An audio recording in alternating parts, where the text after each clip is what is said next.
Daily. Taste the Daily. Speaker నిర్ణయంపై MLA బండ్ల కృష్ణమోహన్ స్పందిస్తున్నారు. ఆయన ఏమంటున్నారో లైవ్ లో చూద్దాం.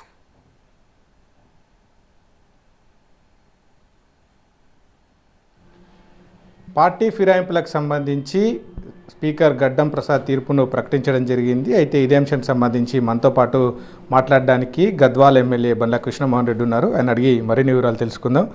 సార్ చెప్పండి, ఇన్ని రోజుల ఉత్కంఠకు తెర పడిందని చెప్పుకోవచ్చా? స్పీకర్ తీర్పుతోటి ఏం ఫీల్ అవుతా ఉన్నారు ఈ తీర్పుకు సంబంధించి?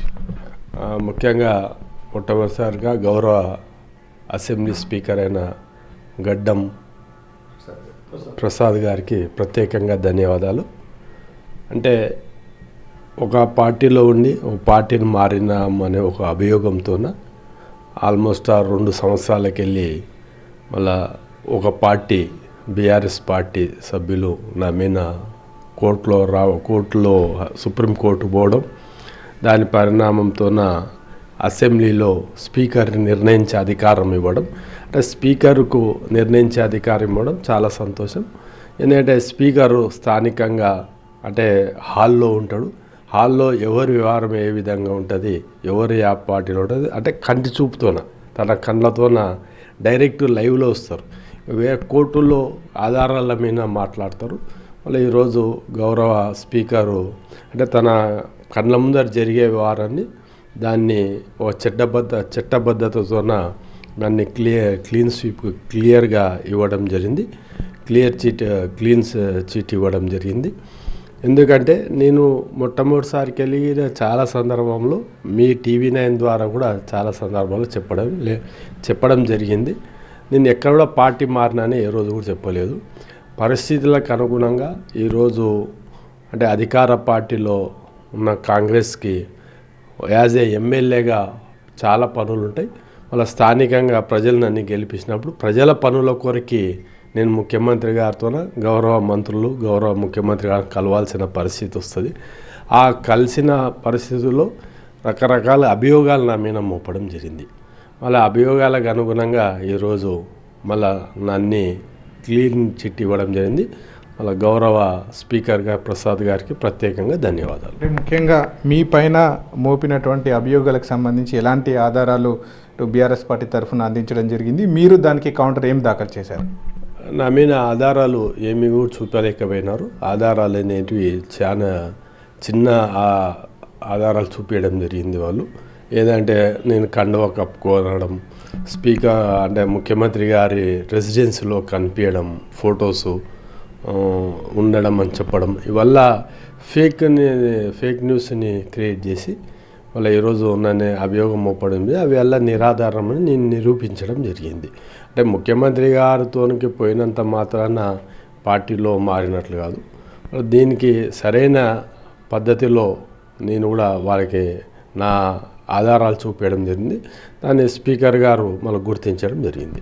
ముఖ్యంగా మీరు అంటే పార్టీ మారలేదు అనడానికి గతంలో మీ ఫోటోను కూడా కాంగ్రెస్ పార్టీ ఫ్లెక్సీల్లో బ్యానర్లలో ఉపయోగించుకున్నారన్నట్టు కంప్లైంట్ కూడా చేశారు. అనేక సందర్భాల్లో కొంత కాంగ్రెస్ పార్టీ నాయకులు కావచ్చు, మంత్రులతో కూడా సఖ్యంగా తిరిగారన్నటువంటి ఆరోపణలు కూడా వినిపించాయి. బీఆర్ఎస్ పార్టీ మీటింగ్లకు రావడం లేదన్నటువంటి అంశాలను కూడా ప్రస్తావించడం జరిగింది. దీనికి సంబంధించి ఎలాంటి ఆన్సర్ ఇచ్చారు?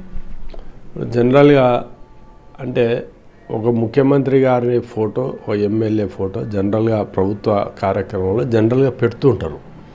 అంటే ఎక్కడ ఉన్నా అంటే ఆ ఫ్లెక్సీలు పెట్టినంత మాత్రాన పార్టీ మారినట్లు కాదు.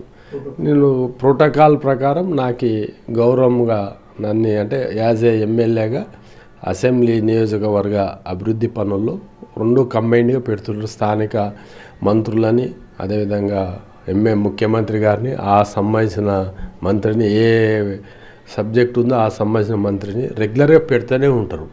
దానివల్ల వాళ్ళు అపార్థం చేసుకోవడం జరిగింది. నేను దాని మీద అంటే కొంతమంది కావాలని నన్ను అంటే ఒక ఇబ్బంది పెట్టాలని ఒక దురుద్దేశంతో కొంతమంది ఫ్లెక్సీలో నా ఫోటోలు పెట్టడం, దాన్ని నేను పోలీస్ కంప్లైంట్ ఇవ్వడం జరిగింది. దాన్ని కూడా నేను అసెంబ్లీ స్పీకర్ ముందర చూపించడం జరిగింది. నేను మా అడ్వకేట్స్ చూపించడం జరిగింది. ఈ అస్పష్టతకు తెరపడినట్లేనా? ఫర్దర్గా ఇంకా ఉంటుందని భావిస్తూ ఉన్నారా?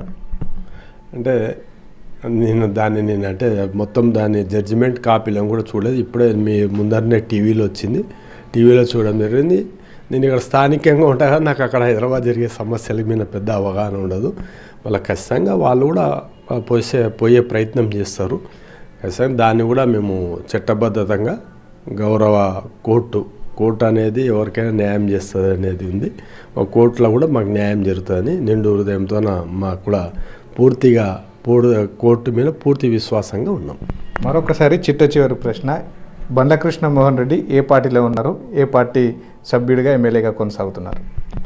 నేను ప్రత్యేకంగా మీకు చెప్పే అవసరమే లేదు. ఇప్పుడే స్పీకర్ గారు కూడా ఇవ్వడం జరిగింది. నేను ఏ పార్టీలో ఉందనేది విత్ అఫీషియల్ ఎవిడెన్స్తోన గౌరవ స్పీకర్ గారు ఇవ్వడం జరిగింది.